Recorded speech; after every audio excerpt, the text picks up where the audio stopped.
अस्सलाम वालेकुम and welcome to मद्दे मुकाबिल। मैं हूं रबिया खान और मेरे साथ मौजूद हैं रऊफ क्लासरा। सबसे पहले नजर डालते हैं आज की कुछ अहम डेवलपमेंट्स पर।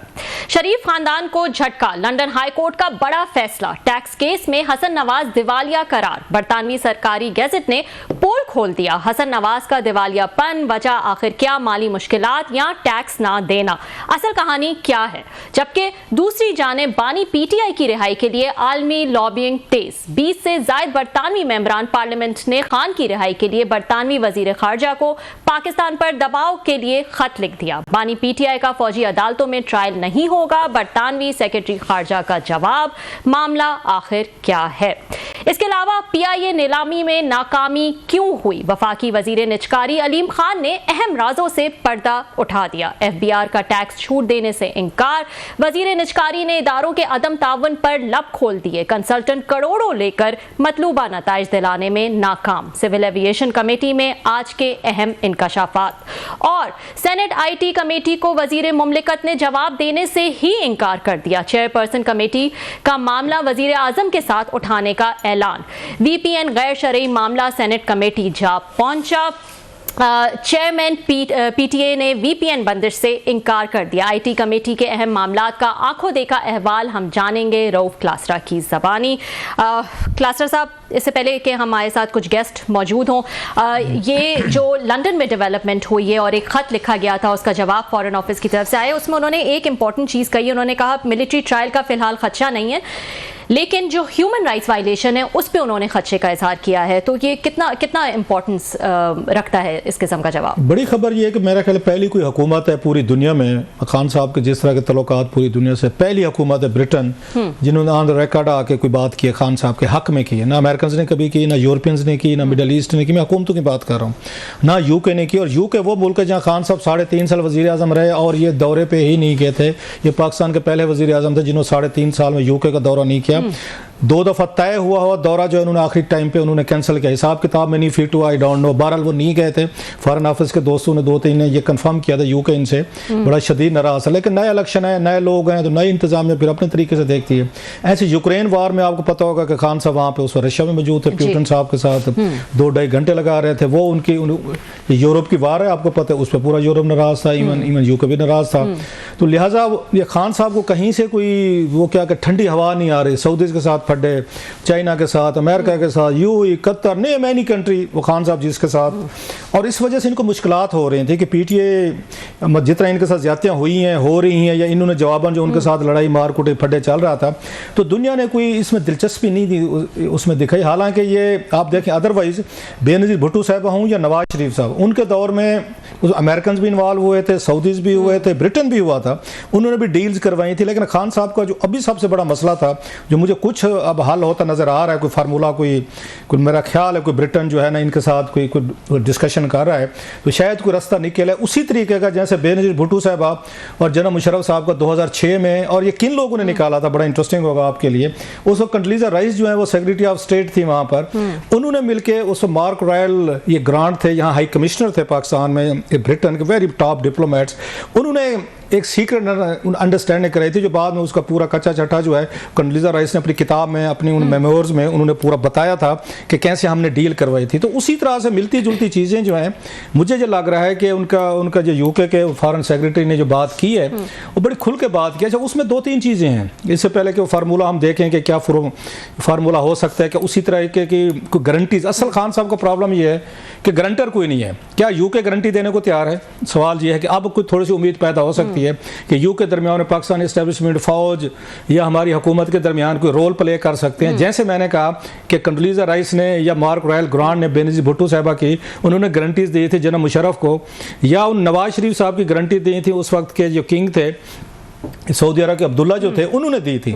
तो क्या यूके इस वक्त खान साहब की कोई गारंटी देगा, या वो कहेगा नहीं इनको छोड़ दें और फिर खान साहब और उनके हामी जो हैं वो पाकिस्तान में जैसे ये पहले हो रहा था उसी तरह की चीज़ें। But no, it's very obvious, और ये बड़ी मेरे हार्टनिंग चीज़ होगी ये पीटीआई के लोगों के लिए कि पहली दफ़ा दुनिया के 215 मुल्कों में से खान साहब के तल्लुकात जो बने हुए थे, एक मुल्क उनके हक में बोला है कि इनके साथ ज्यादती हो रही है, ह्यूमन राइट्स अब्यूजेस हो रही है, फ्रीडम ऑफ स्पीच के प्रॉब्लम हो रहे हैं, दीगर चीज़ें। एक साइड पर तो उन्होंने ये कहा है, साथ में उन्होंने कहा हमारे जो ऑफिसर्स हैं, मीन जो इनका ये हाई कमीशन है यहाँ पे, वो मॉनिटरिंग भी कर रहे हैं कि खान साहब के हालात वाक़ियात, अदालतें या प्रोसेस या मिलिट्री कोर्ट्स जो हैं वो क्या करने वाले हैं। और अच्छी चीज़ उन्होंने ये बताई है, जिससे ब्रिटेन ने अगर ये ओपनली अपने लेटर में जो उन्होंने लिखा है कि खान साहब का मिलिट्री ट्रायल नहीं हो रहा, जिससे मुझे ये लगता है फौज मिलिट्री ट्रायल ये नहीं करेगी, वो महज इनका त्राह निकाल देती है हर दफ़ा। हफ्ते बाद कोई ना कोई खबर लग जाएगी खान साहब को मिलिट्री ट्रायल हो जाएगा, खान साहब भी पैनिक में आ जाते हैं, उनके फॉलोअर्स भी, टीवी पे भी, फिर उसको ट्विटर पे भी एक ट्रेंड चलना शुरू हो जाता है। तो लगता ही है कि हफ्ते 15 दिन बाद वो उसका मिलिट्री ये ट्रायल का उनको दिखा के ना, एक ड्रावा दे के वो खान साहब का और इनकी पार्टी को ज़रा मेरा ख्याल एस्टेब्लिशमेंट जो है वो थोड़ा सा वो करती रहती है, इनको परेशान करती रहती है। तो अब वो लगता है कि वो मसला जो है किसी हद तक वो ब्रिटेन अगर ये कह रहे जी हाँ कि हमें, हमारी अंडरस्टैंडिंग है, उनका ख्याल है कि खान साहब को मिलिट्री ट्रायल नहीं होगा। और इससे पहले अगर थोड़ा सा जाएं, ये पहली दफ़ा रेस्क्यू नहीं कर रहे ये यूके वाले, इन्होंने पहले भी किया था, इन्होंने सीक्रेटली किया था, अब ओपनली किया है। अच्छा। वो इन्होंने इनको किया था, बेल आउट किया था, जब यहाँ पे आपको याद है ये खान साहब ने 1971 वाली एक वीडियो बना के ट्वीट की थी, जिस पे इन्होंने कैबिनेट में लेकर गए थे कि हम इसको पीटीआई को बैन भी करेंगे और ये खान साहब पे हम बगावत का पर्चा भी करेंगे। बकायदा पार्लियामेंट में आई थी, कैबिनेट की आपको याद होगा, बिल शील बन गए थे। उस वक्त भी सोर्सेज ये कहते हैं ब्रिटेन ने यहाँ हुकूमत पाकिस्तान और हमारी इस्टेब्लिशमेंट को रोका था कि खान साहब को भी आपने इनको सेडिशन चार्जेस नहीं लगाने और पार्टी बैन भी नहीं करनी, और उसके बाद यकदम खामोशी हो गई थी। नोट करें, हालांकि पार्लियामेंट तक बात पहुंच गई थी, बिल बन गया था, कुछ हुआ नहीं, इसलिए नहीं हुआ था कि बिल बन गया था, कैबिनेट अप्रूवल दे दी थी, पार्लियामेंट में पेश होने थे, रेजोल्यूशन वगैरह हो गई थी। रीजन क्या थी कि ब्रिटेन ने पीछे से बैठ के इनको वो किया था, रोका था कि ये काम नहीं करना, बिल्कुल खामोशी हो गई थी। अब नवाज शरीफ साहब, इनकी फैमिली के इतने स्टेक्स हैं, जरदारी साहब के भी, कि ब्रिटेन को ना नहीं कर सकते कि जनाब हमने, क्योंकि रहना वहीं पे, जदादें वहीं हैं, बच्चे वहीं हैं, सारा कुछ तो उनका वहीं है। एक और चीज़ बड़ी इसमें इंटरेस्टिंग है कि यहाँ मशहूर है, इसको इस लतीफ़ा कह लें, हिकायत कह लें, कि अमेरिकन ने जब भी कोई डल्टी काम लेना हो ना पाकिस्तान से, मतलब बहुत सारे होते हैं हुकूमतों के, तो वो ब्रिटेन को कहते हैं। ब्रिटेन ने उनको कहा हुआ है कि जब आपने पाकिस्तान की कोई काम लेना हो हमें बताया करें। अच्छा, ब्रिटेन का जो लेने का स्टाइल है ना पाकिस्तान से काम का, वो बड़ा खूबसूरत है। अमेरिकन से बड़ी सीधा आके टक्कर मारते हैं ना, जैसे उसने मेरा रिचर्ड आर्मिटेज ने जनरल मुशर्रफ को कॉल की थी कि भाई साहब, या उनका कॉरन पॉल की कहते हैं कि उन्होंने की थी 9/11 के बाद कि हमें अड्डे दे दें, नहीं देंगे तो we will bomb you too अगर बैक टू, वो उसमें मेरा ख्याल है वो क्या कहता है, केज, सारी जो उन्होंने कहा था कि हम आपको हशर नशर आपका कर देंगे या उसको के वेज में ले जाएंगे, तो वो ओपनली करते हैं, थ्रेट करते हैं, इधर यू आर विद अस और अगेंस्ट अस, जो अमेरिकन स्टाइल डायरेक्ट थ्रेट, सीधा। ये नहीं करते, ये थोड़ा सा डिप्लोमेटिकली डील हैंडल करते। और ये ब्रिटेन हमेशा बताता है अमेरिका में, भाई साहब हमने 150-200 साल रूल किया, ये हमारी कॉलोनी रहे हैं। अच्छा, अमेरिकन भी कॉलोनी रहे हैं वैसे इसकी, ब्रिटेन की, वो भी लोगों को पता होना चाहिए। लिहाजा हमें पता है कि हमने कहाँ किस को कैसे करना है, ये काम हमें दें। बेनजीर भुट्टो और मुशर्रफ की डील करानी थी, तो भी उसमें जैसे मैंने कहा हाई कमिश्नर जो थे इस ब्रिटेन के, उन्हें लाया गया था। अब फॉरेन सेक्रेटरी साहब ने जो बात की है, इससे कोई थोड़ी सी उम्मीद उनको पैदा हो सकती है। हुकूमत पाकिस्तान भी बड़ी केयरफुल होगी कि एक Britain is a very important country, आप उसको इग्नोर नहीं कर सकते फॉर मैनी रीजन। लेकिन साथ में उन्होंने एक और भी काम किया इसमें, जो लेटर लिखा है उन्होंने और सेक्रेटरी साहब ने, फॉरेन सेक्रेटरी ने, जो मेरा ख्याल तवज्जो नहीं की बहुत सारे लोगों की उस पर, उनके फॉरेन सेक्रेटरी कॉमनवेल्थ के जो FCO के जो हैं, उन्होंने कहा जनाब कि जो यहाँ पे ये 26वीं ये तरमीम हुई है, ये पार्लियामेंट ने की है, लिहाजा जो अदालती रिफॉर्म्स हुई हैं तो उन्होंने पार्लियामेंट की सुप्रीमेसी मानी है। सो वो हुकूमत को भी मानते हैं, जिसको इमरान खान साहब नहीं मानते, इनकी पार्टी नहीं मानती, रिगिंग, धांधली, वो धांधली वगैरह वाली चीज़ें उस तरीके की उन्होंने मेंशन नहीं की। जैसे कि US के उन सेनेटर या कांग्रेसमैन का बड़ा सख्त लेटर जो अभी 15 नवंबर वाला है, वो एक अलहदा कहानी है। यहाँ पे इन्होंने इस हुकूमत को भी मानता है, मतलब UK हुकूमत को भी मानता है, वो पार्लियामेंट को भी मानता है, वो शहबाज शरीफ को वज़ीर आज़म भी मानता है, और सबसे बढ़कर वो 26वीं तरमीम को भी मानता है, जो उन्होंने कहा है कि ना ये पाकिस्तान का इंटरनल जुडिशल मैटर है, हम इसमें तो नहीं पढ़ते, लेकिन हमारी जो कंसर्न्स हैं फर्दर ह्यूमन राइट्स की हैं, फ्रीडम ऑफ एक्सप्रेशन की हैं, खान साहब को जेल में रखा हुआ है, मिलिट्री ट्रायल कर रहे हैं, इन पे हमारी कंसर्न्स हैं और हम उनके साथ राब्ते में। इधर से उन्होंने PTI को खुश कर दिया कि हम आपके साथ हैं और नहीं होने देंगे मिलिट्री ट्रायल। साथ में उन्होंने शहबाज शरीफ साहब की हुकूमत को भी खुश कर दिया है कि भाई साहब कोर्ट्स के मामलात आपके, भाई साहब आपने 26 से वो तरमीम की है ना, आपने अदालत का आगे पीछे जो करना था कर लिया, जुडिशल कमीशन बना लिया आपने, वहाँ में 2 आप सुप्रीम कोर्ट बना ली, 2 अदालतें बना ली, नहीं बन गई, दीगर बन गई, हमें कोई प्रॉब्लम नहीं, आपकी पार्लियामेंट है, आप जाने अदालतें जाने। और खान साहब पर उनको शिकायत ही है कि जनाब 26 तरमीम के जरिए इन्होंने पूरा जुडिशल प्रोसेस को उड़ा के रख दिया, पूरी की पूरी आपने कोर्ट्स उड़ा दिए, आपने उनको टूथलेस कर दिया। सो अल्लाह के फजल से उन्होंने दोनों को खुश कर दिया। तो ये बताएं ना कि कितना प्रेशर जो है वो डाल सकती है इस किस्म की स्टेटमेंट्स अगर वहाँ के फॉरेन ऑफिस से आई हैं कि ह्यूमन राइट्स वायलेशन पे हमारी नज़रें हैं, अगर वो इस तरह की बातें करते हैं तो कितना प्रेशर जो है वो लेगी यहाँ की गवर्नमेंट? आप ये जहन में रखें, ये मतलब अभी आवाज़ें उठना शुरू हो गई हैं। मेरा ये ख्याल है कि अब ये मोर ओवर कर रही है, हमारी एस्टेब्लिशमेंट कर रही है, हमारी हुकूमत कर रही है।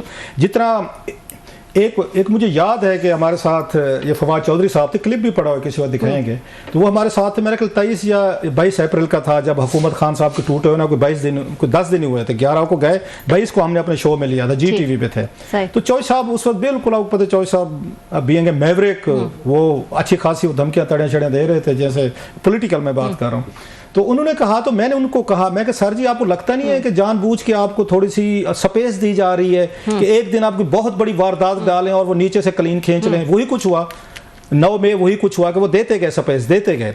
सो मैं ये समझता हूँ कि वही एस्टेब्लिशमेंट को काम नहीं करना चाहिए कि आप भी उसी तरीके का दबाव, जैसे खान साहब ने अपना 11 अप्रैल से लेके 9 मई तक के दरमियान उन्होंने कहा कि मुझे रोकने वाली कोई नहीं है। Sorry to ultimately they did a damage lastly.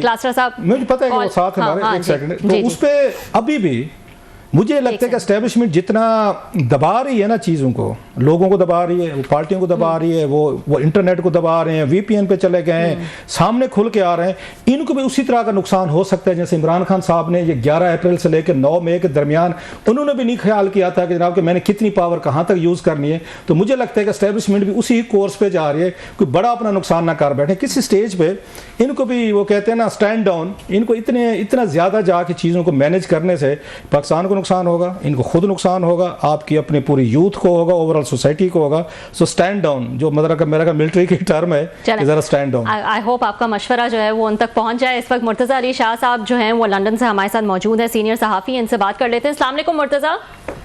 जी वालेकुम सलाम। Thank you so much for joining Murtaza.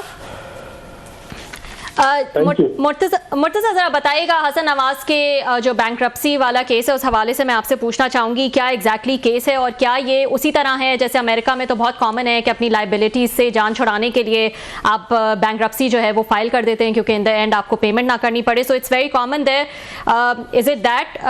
क्या केस है, प्लीज़ बताइएगा ज़रा। जी एग्जैक्टली, ये बिल्कुल जो लाइबिलिटीज से जो जान छुड़ाने का केस है। मैं देख रहा था कि बहुत सारी जगहों पे रिपोर्ट हुआ कि ये टैक्स इवेजन का केस है। टैक्स इवेजन नहीं है। टैक्स इवेजन अगर हो तो टैक्स इवेजन में आपको क्राउन प्रोसिक्यूशन आपको प्रोसिक्यूट करती है और आपको जेल जाना पड़ता है। ये है सिविल केस है। यहाँ पे जो लाइबिलिटी है, जो कंपनी लाइबिलिटी है, बल्कि इसमें जो हसन नवाज है, जो पर्सनल उनकी लाइबिलिटी है, ये वो उनकी कंपनीज के ऊपर जो था उसमें अपने आप को उन्होंने बैंकरप्ट उन्होंने डिक्लेयर करवाया। और अगर इसका मैं आपको थोड़ा सा बैकग्राउंड बताऊं जी प्लीज, तो ये जब हसन नवाज, अच्छा बैकग्राउंड से पहले मुर्तज़ा, ये मैं सॉरी आपकी बात कर, अमाउंट कितनी है जिस पे उन्होंने बैंकरप्सी अब डिक्लेयर किया, कितनी अमाउंट पेएबल थी सर? वो जरा अमाउंट सामने नहीं आ रही, अगर मैंने कोई मिस किया है कहीं पे, अमाउंट कितनी थी? अभी तक नहीं सामने आ रही, लेकिन मैं इसके ऊपर काम कर रहा हूँ और जल्दी आपको मैं वो वाला भी पूरा जो केस फैक्ट्स हैं exactly in Chinese and pounds में आपको बता दूंगा सर। लेकिन जो अभी तक मेरी इंफॉर्मेशन है वो यही है कि ये मिलियंस में है, क्योंकि अच्छा एक कॉमन अगर मिलियंस ऑफ पाउंड में है, मिलियन ऑफ पाउंड में, मिलियंस ऑफ पाउंड में अगर ये 1-1.5 मिलियन का काम होता तो इतनी पेमेंट वो आसानी से कर लेते। ये एक्यूमुलेट हुई में बहुत ज्यादा पैसे, आई वुड इमेजिन कि ये समथिंग अराउंड 10 मिलियन या उससे ज्यादा की हो सकती है। अच्छा। हसन नवाज की या शरीफ फैमिली के वक्त का बंदा इससे कम पे कभी अपने नाम के ऊपर बैंकरप्सी ना लेता। और बैंकरप्सी भी यहाँ पे जैसे आपने पहले कहा कि ये जिस तरह अमेरिका में जो लाइबिलिटीज से जान छुड़ाने के लिए किया जाता है, एग्जैक्टली ये डिटो कॉपी है यहाँ पर भी होती है, वेस्टर्न यूरोप में और इन ममालिक में भी उसी तरह होता है। लेकिन इसमें एक नुकसान ये है कि 6 ईयर्स तक के लिए आपका जो बैंक अकाउंट में आप पैसे नहीं रख सकते, 6 ईयर्स के लिए आप कोई कंपनी डायरेक्टर नहीं बन सकते, और है ये सिविल केस 6 साल के बाद आपको क्लीन चिट मिल जाती है। लेकिन अब यहाँ पे और भी बहुत सारे कवानीन आ रहे हैं इस हवाले से हुकूमत इन लूप होल्स को वो स्ट्रेंथन करने के लिए। लेकिन बहरहाल जो बैंकरप्सी जो सिंपल टर्म्स में वही लोग लेते हैं जो जिनके ऊपर, यहाँ अच्छा एक और तरीका है कि बहुत सारे लोग जो केसेस हार जाते हैं डेफामेशन केसेस आ जाते हैं, वो कंपनी की बैंकरप्सी दे देते हैं और कंपनी का ओबीसी को डायरेक्टर होता है वो अपने नाम के ऊपर अच्छा मुर्तजा, आपने ये पाकिस्तान में ऐसे कई केसेस हुए हैं, कुछ चैनल ने ये कुछ किया जो आप बता रहे हैं ना, एक कंपनी को डिक्लेयर कर दिया बैंकरप्ट और दूसरी खोल के फिर अपनी माजी में होती रही हैं चीज़ें, फेयर अनफ। लेकिन जरा ये हमें इसका ये बताया कि केस जो है अप्रैल का है, अगर मैंने ठीक पढ़ा है अप्रैल का केस अब हमारे सामने आ रहा है। नंबर 1 कि ये मतलब 5-6 महीने अगर किसी को पता नहीं चला, खबर अब सामने आई है।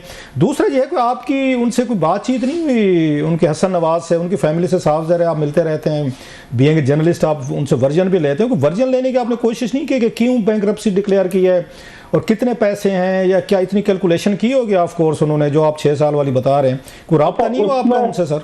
मैंने उसी वक्त उनको अपना वो क्वेश्चन लिख के भेज दिए थे जब हमारी स्टोरी कल सबसे पहले जो जियो पे चली थी उससे पहले, लेकिन उनका जवाब ये आया कि वो ट्रैवल में है और वो इस हवाले से रब्ता करेंगे, और अभी तक उन्होंने जवाब तो नहीं दिया। लेकिन क्योंकि यहाँ पे वर्जन तो ऑब्वियसली ऐसे केस है, मतलब बंदा क्या वो इंटरव्यू देंगे, वो तो बहुत क्लियरली डेमोन्स्ट्रेटेड है कि हुआ क्या, और वो जो गजट है ऑफिशियल गजट है उस पर खबर आ गई जो अच्छा, ये खबर तो वही वाली बात अप्रैल की स्टोरी थी, मतलब वो थी, वो लेटर था या गजट था, तो अब आया आप तक, मतलब आप खबर पर बाज़वा होती है, खबर बहुत बड़ी है नो डाउट, तो लेकिन ये थोड़ी सी 5-6 महीने मतलब है उन्होंने छुपाए रखी, छुप गई, या रिपोर्टर्स को नहीं पता चला?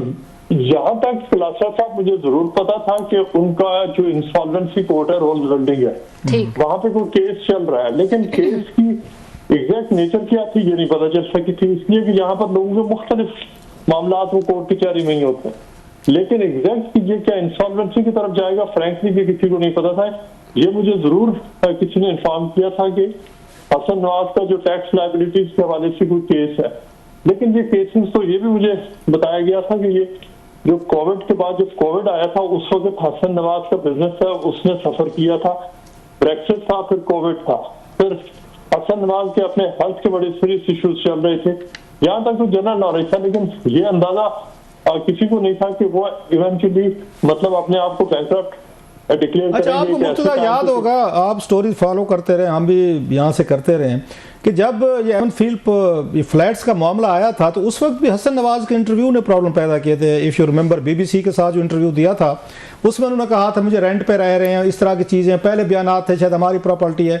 उस वक्त भी मेरा ख्याल है हसन नवाज का जो इंटरव्यू था तो वही वो शरीफ फैमिली के लिए प्रॉब्लमेटिक बना था। फिर उनका एक अपने आप को डिक्लेयर करना बैंकरप्ट, अनदर एक स्कैंडल आएगा शरीफ फैमिली पे, इनके बिजनेस ट्रांजैक्शन या इनकी बिजनेस इंटेग्रिटी पे। लेकिन ये वाला तो मैं समझता हूँ कि देखें वो तो उस वक्त जो उन्होंने वर्जन दिया था, देखें वो उन्होंने लीगली ठीक कहा था कि वो रेंट पे रह रहे हैं। होता ये है कि यहाँ पे जो अमीर लोग हैं उन्होंने देखे उनके घर यूके में है, उन्होंने उनको रजिस्टर करवाया है, वो ऑफशोर में वो कंपनी से कंपनी को लीज किया हुआ है, फिर मुख्तलिफ कॉम्प्लेक्स स्ट्रक्चर क्रिएट करके एक ही बंदे ने पाकिस्तान में तो आम आदमी नहीं समझता ना सर, ये तो लीगैलिटीज हैं, ये तो कवर है ना, लेयर्स हैं डिफरेंट, वो जो ऑफशोर होती हैं, फिर आम आदमी तो सीधा समझता है ना कि देख अपने घर में रह रहे हैं और कहते हैं हम किराए पे रह रहे हैं। आम आदमी तो ये समझते हैं पाकिस्तान। एग्जैक्टली वो तो आज भी लोग वही पूछते हैं। लेकिन जहां पे देखें अपने नाम के ऊपर बैंकरप्सी ले लेना ये बहुत बड़ा स्टेप है, और खास तौर पे उस वक्त जब पाकिस्तान में आपकी हुकूमत है, मतलब आप वहां पे प्राइम मिनिस्टर आपकी चाचा है, आपके वालिद एक्चुअली डिफेक्टो प्राइम मिनिस्टर है, चीफ मिनिस्टर भी है, मामलात मुल्क के चला रहे, और आप मतलब अगर तो नाम के ऊपर आप बैंकरप्सी ले रहे हैं तो ये बहुत ही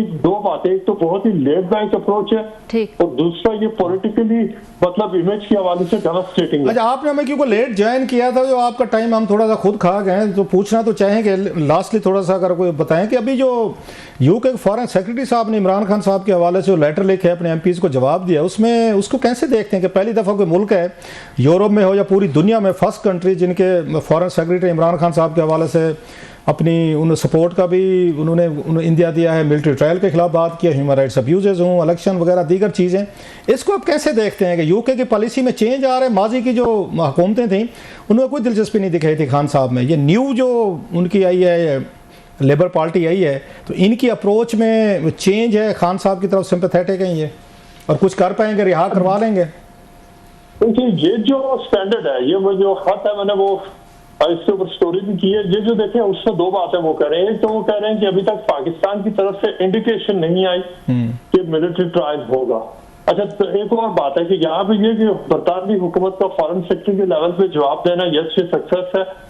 ये किसी मुल्क ने एक्चुअली हुकूमत लेवल पे जवाब दिया नहीं, जो कि पहला मुल्क है। दूसरा ये है कि वो ये कह रहे हैं कि अभी तक मिलिट्री ट्रायल की इंडिकेशन नहीं है, लेकिन उसके अलावा पूरा लेटर ये है, वो ये कहते हैं कि फॉर एग्जाम्पल जो जुडिशियल प्रोसेस है, जो कॉन्स्टिट्यूशन अमेंडमेंट्स है, ये पाकिस्तान का अंदरूनी मामला। लेकिन मुर्तजा में एक और इसमें इम्पोर्टेंट चीज है, मैं सॉरी आपकी बात काट रहा हूँ, खान साहब को तो 1.5 साल तो से ज्यादा जेल में हो गया है।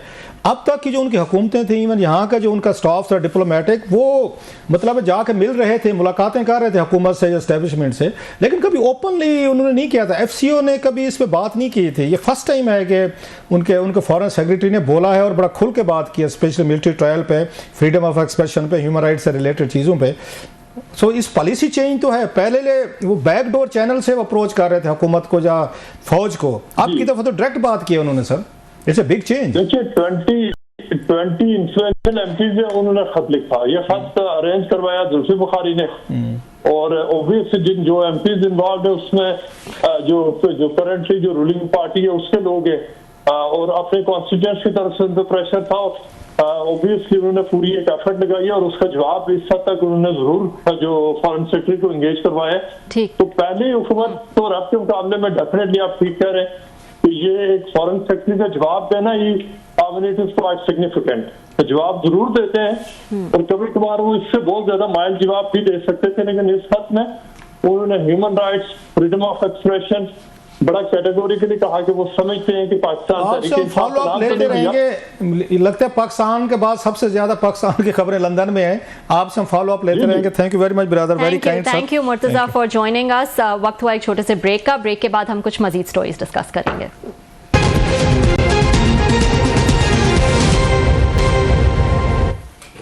वेलकम बैक नाजरीन। कुछ अहम स्टोरीज अब डिस्कस करेंगे क्लासरा साहब से, जो कि आज कमेटी मीटिंग्स में जो है वो मौजूद थे, जहां पे PIA की निजकारी के हवाले से भी बात हुई और इसके अलावा VPN की जो बंदिश है उस हवाले से भी बात हुई। तो क्लासरा साहब से जानेंगे क्योंकि ये वहाँ पे मौजूद थे, क्या माहौल था। क्लासरा साहब, सबसे पहले PIA पे बात कर लेते हैं। वापस से निजकारी की जो है वो उम्मीदें की जा रही हैं और कहा जा रहा है कि एक नए तरीके से जो है वो बोली लगाई जाएगी, और इसमें कुछ वजूहात जो हैं वो अलीम खान साहब ने सामने रखी कि किस वजह से ये फेल हो गई। तो मैं आपसे जानना चाहूंगी कि क्या ऐसी वजूहात थी जो उन्होंने सामने रखी, फेल हो गई, और क्या माहौल था ओवरऑल कमेटी? 2 घंटे की मीटिंग थी वहाँ पे और ये प्राइवेटाइजेशन पे थी, और सेनेटर तलाल चौधरी साहब जो हैं वो इसके चेयरमैन हैं। एक तो अफसोस हुआ कि इतना अहम टॉपिक है PIA का, पूरी आपकी नेशनल कैरियर है, पूरा मुल्क इन्वॉल्व था। एक स्कैंडलाइज चीज़ हुई कि जनाब PIA नहीं बिक रही, फिर बिकने पे आई तो मतलब 10 रुपए की कीमत लगी। पूरे मुल्क को अफसोस हुआ।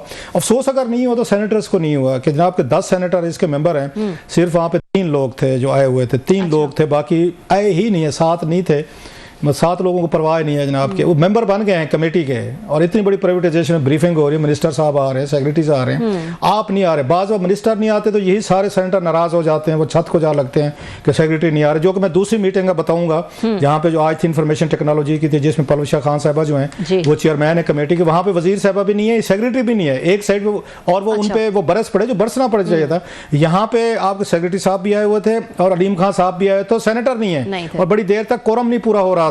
अच्छा, तलाल चौधरी साहब बैठे थे और साथ में 2 और सेनेटर थे, फिर एक आए, वो तीसरे आए, तो फिर मीटिंग हुई। तो ये आपको सीरियसनेस बता रहा हूँ, इस मुल्क का दर्द हमारे यहाँ कितना, फिर कहते हैं जमहूरियत खतरे में पड़ जाती। Coming to the point, Aleem Khan साहब को मैं को तीसरी चौथी दफ़ा सुन रहा हूँ मैं उसमें, ये कमेटीज़ की मीटिंग में, नेशनल असम्बली की भी निजकारी में आई थी जिसको फ़रूख सितार साहब हेड करते हैं, वहाँ पे भी एक दफ़ा ब्रीफिंग सुनी, अब मैंने फिर सुनी है। एक चीज़ की उनको दाद देनी पड़ेगी एज ए जर्नलिस्ट, कि वो ना ब्लंट बात करते हैं, सीधी स्ट्रेट। वो स्टेट शूटर जो होता है ना, वो डिप्लोमेटिकली वो ये नहीं देखते यार सहाफ़ी बैठे हुए हैं, यार ये खबर निकल जाएगी, या जनाब इनको बाहर भेज दें। ये बहुत सारे रोने धोने हम सुनते होते हैं, अक्सर वजीर सेक्रेटरी रोना धोना शुरू कर देते हैं, वो नहीं जी हम आपको ऑफ द रिकॉर्ड ब्रीफिंग देंगे, और निकलता कुछ भी नहीं है, खोदा पहाड़ चूहे वाला हिसाब होता है बाद में, क्योंकि खबर भी नहीं होती उसमें।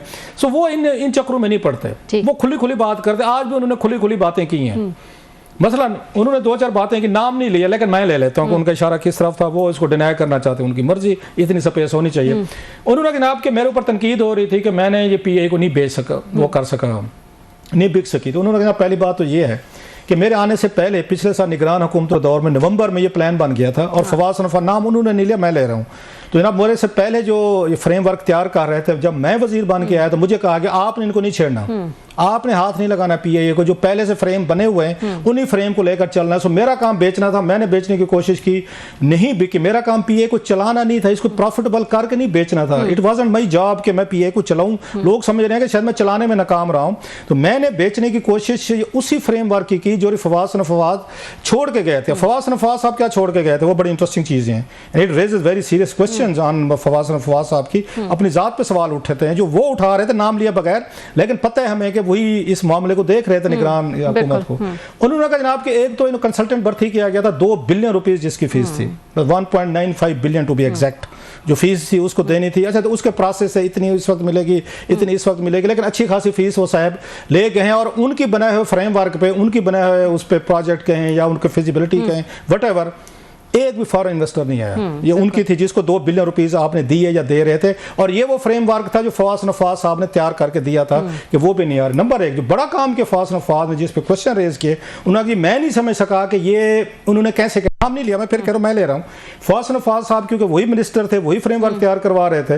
उन्होंने जनाब के यहाँ पे 830 या 800 बिलियन रुपीस का खसारा था पीएए का। इसमें से इन्होंने एक अलहदा कंपनी बना ली कि 600 बिलियन उठा के उसमें पार्क कर दिया कि ताकि पीएए उससे निकल जाए। एक और कंपनी है, उसका हम देखते रहेंगे, कंपनी उन्होंने एक अलहदा कर दी थी। हाँ। लेकिन साथ में नेगेटिव इक्विटी दिखा दी पीएए में 48 या 50 बिलियन रुपीस की। अगर जहन में 40-50 अरब की, और उसकी बुनियाद पे 2 चीज़ों की वजह से पीए नहीं बिक सकी, जो मुझे समझ आई अलीम खान साहब की गुफ्तगू से। एक ये था कि जनाब यहाँ 40-50 अरब रुपए की नेगेटिव आपने इक्विटी दिखाई है, पीए भी खसारे में अभी भी है 40-50 अरब की, जो कि नया बायर आएगा उसको देनी पड़ेगी, उसको लायबिलिटी ट्रांसफर हो रही थी। नंबर 1। नंबर 2, उन्होंने जनाब के इस FBR जो है, इसके जो तैयारे थे जहाज थे, उससे उनके हवाले से जो 18% GST बनता था, कोई मेरे ख्याल 26 या 30 बिलियन रुपीज़ के करीब, वो भी FBR उस पर तैयार नहीं हो रही थी। तो जो बायर थे, जो बिडर थे, और जेन्युइन बात थी, उन्होंने भी माना, कमेटी मेंबरान ने भी माना, वो बड़ी जेन्युइन बात थी कि भाई साहब आप अगर 40-50 बिलियन हमारे उसमें खाते में डाल रहे हैं तो फिर हम क्यों लें, आते ही उसको नुकसान में उठाएं। प्लस आप FBR जो है वो GST छोड़ने को तैयार नहीं, दुनिया की किसी एयरलाइन को GST नहीं देने पड़ते, यहाँ पे है। ये 2 डिमांड्स थी जो उन्होंने की। अब उनका एक और सवाल था, उन्होंने कहा मैं ये हैरान हूं कि अगर आपने 600 बिलियन रुपीज एक कंपनी में डाल दिए घाटे के, तो आपने 40 अरब रुपया वो नहीं क्यों डाल दिया? भाई 640 अरब कर लेते, आप 650 अरब कर लेते, आप 670 कर लेते, 600 तो कर ही चुके हैं। तो फवाद को ये जवाब देना चाहिए भाई साहब को, बड़े शायर हैं, अदीब हैं माशाल्लाह, बड़े उनकी कदर की जाती है हमारे यहाँ जनाब के, बड़े मलंग और दरवेश टाइप हैं। दरवेश साहब से पूछना चाहिए भैया 600 बिलियन रुपीज जो आपने पार कर दिया, तो आपने ऊपर वाले ये पैसे थे इसके GST वाले बन रहे थे, या साथ में जो उनकी वो नेगेटिव इक्विटी डाली, मतलब उनका ये था। अलीम खान साहब ने कहा, ये मैं इंटरप्रिटेशन कर रहा हूँ आफ्टर लिसनिंग द प्रोसीडिंग, कि भाई साहब पीए ना बिकने की वजह जानबूझ के काम किए गए ताकि पीए ना बिक सके, ये कहीं पे ना जा सके। प्लस उन्होंने कहा जनाब कि मैंने पूरे इदारों से तामुल लेने की बड़ी कोशिश की, FBR को मैंने मिन्नतें की, तरले की कि भाई साहब मेहरबानी फरमाए GST माफ कर दें, ना करें ताकि हम पीए बेच सकें। उन्होंने कहा मेरे साथ किसी ने तामुल नहीं किया। अलीम खान साहब ने कहा ना हुकूमत के पास में लेके गया, कैबिनेट को बताया, किसी ने मेरे साथ इन 2 मामलात पे तामुल नहीं किया कि जनाब नेगेटिव इक्विटी 40-50 अरब है वो निकालें, GST जो 18-20 अरब है या मेरा 25 अरब है वो निकालें, तो पीए बिक सकती थी, अच्छी प्राइस पे जा सकती थी। तो उस पर तलाल चौधरी साहब ने बड़ा अच्छी बात की। अलीम खान साहब खुदा का खौफ करें, आप इतने तगड़े वजीर हैं, एक पार्टी के सरबराह हैं, आपकी तो हम समझते हैं कि यू हैव ए वॉइस, ये कैसे हो सकता है? और सबसे बढ़कर उन्होंने कहा आप कह रहे हैं मैं हुकूमत के पास गया, मैं हुकूमत तो आप हैं, you are the government, you are the minister, और आप एक उन्होंने लफ्ज यूज कर तगड़े वजीर हैं, तो आपसे भी ये काम नहीं। उन्होंने कहा भाई साहब मुझसे नहीं हुआ। हाँ, एक बड़ा उन्होंने मीनिंगफुल बात की अलीम खान साहब ने, वही वालिबान स्टेट बात की। उन्होंने जनाब एक हद तक मैं आपको चीज़ें बता सकता हूँ एट ए सर्टेन पॉइंट, उससे मैं आगे आपको चीज़ें नहीं बता सकता, मेरी मजबूरी है। एक और भी उन्होंने मेरा ख्याल मोहम्मद जुबैर की तरफ इशारा था, अब जाते जाते सबकी बताते जाते हैं। उन्होंने कहा एक जनाब कोई साबिक वजीर साहब हैं जो निजकारी के खुद भी वजीर रहे, तो वो आजकल टीवी पे आते जाते बड़ी बातें कर रहे हैं जनाब कि हम बेच रहे थे फलां, ये 2015 की बात है मेरा ख्याल है, हम बेच रहे थे, ये था तैयारी, तो वहाँ के बेच देते। ठीक। अगर सब कुछ तैयार पड़ा था तो उसके बाद 600 अरब जब 500 अरब तो बाद में नुकसान हुआ तो बेच देते आप उस वक्त कर लेते। उन्होंने बल्कि कहा जो उनको बुलाएं, उन्होंने भी कहा मेरा ख्याल तलाल चौधरी साहब ने कि इनको बुला लें और इनसे ब्रीफिंग ले लें कि क्या तैयारी थी क्या हो। सो जुबैर आज 2-4 लोग उसमें उन्होंने रोस्ट किए हैं अलीम खान साहब। हम कोशिश करेंगे कि हम भी ले लें उनको और उनसे पूछें। ले लेंगे। फवाद सनफाज साहब को रोस्ट किया उन्होंने, उसके बाद FBR को रोस्ट किया है, फिर उन्होंने जुबैर साहब को रोस्ट किया है, अपनी हुकूमत को रोस्ट किया है। सो आज अलीम खान साहब वाज ऑन फायर, उन्होंने कोई फायर होल्ड नहीं किया। जो सामने आता है कि वो कहते हैं इंग्लिश की एक बड़ी खूबसूरत कोट है कि बाद लोग होते हैं ना दे डोंट टेक प्रिजनर्स। ठीक है, उन्होंने आज वही काम किया। हालांकि बहुत सारी बातें हैं रह गई हैं, ये पूरा देखें, ये 10 पेजेस के मैंने पॉइंट्स लिए हुए हैं। लेकिन दूसरी इंपॉर्टेंट जिस पे आवाम रो रही है वो VPN वाली बात है, तो उस पे भी हम डिस्कस करेंगे। वक्त है छोटे से ब्रेक का, ब्रेक के बाद हम डिस्कस करेंगे। वेलकम बैक नाजरीन। क्लासर साहब, इंटरनेट स्लो कर दिया, एक्स बैन कर दिया, VPN पे अब आ गया है कि ये गैर शरई है और गैर कानूनी है, जबकि राना सना मैं कल ही देख रही थी बैठ के कह रहे थे कि आप फिक्र ना करें शहजाद इकबाल के प्रोग्राम में कि आपको कोई गुनाह नहीं होगा और आपको जो है वो कोई सज़ा नहीं होगी, तो आप VPN जो है वो आप यूज़ करते रहें। आज कमेटी मीटिंग थी, क्या वहाँ पे रियलाइजेशन है कि एक शख्स और एक पार्टी के नैरेटिव को काउंटर करने के लिए हमने जो है मुल्क का बेड़ा गर्क? मेरा तो ये ख्याल है आज ये कमेटी का इजलास है इंफॉर्मेशन ये टेक्नोलॉजी का, जिसकी परवेश खान साहबा जो हैं सेनेटर जो हैं वो उसकी चेयरमैन है। मस्त है, बड़ी खूबसूरत डिस्कशन हुई, मेरे लिए बड़ी वहाँ लर्निंग थी। 3-4 घंटे में बैठा रहा हूँ। पहले मैंने सुबह को टाइम ये PI वाले 2 घंटे लगे हैं, शाम को 3 घंटे, खैर वो लेकर स्वयं अच्छी खासी इन्फॉर्मेशन है मेरे पास, लेकर टाइम आपका 3 मिनट है। कल हम इसको लेकर जाएंगे, बल्कि उनसे परवेश खान साहबा से मैंने मदद करनी थी, हमने उनसे रिक्वेस्ट की हुई थी शो में लेना था, कल हम उनको लेंगे। तो मैंने एक चीज़ का देखा, हमारे सेनेटर्स बड़े तैयार होकर आते हैं, मतलब डॉक्टर हुमायूं उसमें मेमन साहब हो गए, फिर ये कामरान मुर्तज़ा साहब हो गए, सैफुल्लाह नियाज़ी साहब हो गए, डॉक्टर ये हो गए, ये अफनान हो गए, वो जो उसमें ये मुशाहिदुल्लाह खान साहब के साहबजादे हैं वो हो गए। और तो इन्होंने बड़ी वहाँ खूबसूरत एक बहस हुई है। और जो मुझे अफसोस हुआ है इस VPN पे तो सारे बोले हैं, सब ने बड़ा किया है, कामरान मुर्तज़ा साहब हूँ, ये पलोशा खुद हूँ, और ये बाकी जैसे मैंने कहा कि बाकी लोगों ने सेनेटर्स ने। अफसोस ये होता है ये जो इलेक्टेड लोग हैं, मतलब इस वक्त जो इसकी मिनिस्टर ऑफ स्टेट है इंफॉर्मेशन टेक्नोलॉजी की, मेरा ख्याल है उनका नाम शाहजा फातिमा ख्वाजा, ये ख्वाजा साहिबा जो हैं वो नहीं आती कमेटी में, इजलास में शरीक नहीं होते। सेक्रेटरी साहब नहीं आते, बल्कि सेक्रेटरी साहब की अपने अपॉइंटमेंट पे बड़े खौफनाक सवालात उठाए गए आज। अच्छा। मतलब वो जो है बैचलर पास हैं और उनके मुकाबले में जो ये PhD लोग आए थे, इन्होंने इस दफ़ा ना कॉन्ट्रैक्ट पे रखा है सेक्रेटरी को, बाहर से लेकर आए हैं, तो उसका ये पता चला कि वो खुद बैचलर है, उनके मुकाबले में 3 PhD थे, उनको नहीं रखा गया, बैचलर को रखा गया है। इसी तरह का टेलर मेड बनाया गया, ऐड बनाते हैं ना कि अपने बंदे को आप एडजस्ट करो। तो बड़ी खौफनाक बहस हुई है वहाँ पे अच्छी खासी देर। अच्छा। कि आपने कैसे इन लोगों को 15 उम्मीदवार थे, 19-20 एक ये उनकी वो थे, उनका एक्सपीरियंस थे, तो आपने कैसे एक बैचलर को उठा के इधर लगा दिया। VPN पे खासी बहस हुई है, इंटरनेट पे सारी बहस हुई है सारी चीज़ों की। लेकिन सवाल ये है कि मिनिस्टर साहबा क्यों नहीं आ रहे? फिर आप कल को रोते हैं कि पार्लियामेंट वीक होगी है, पार्लियामेंट को सीरियस क्यों नहीं लेता? आप आए, जवाब दें, रिस्पॉन्सिबिलिटी आपने ली है, ये सेनेट है।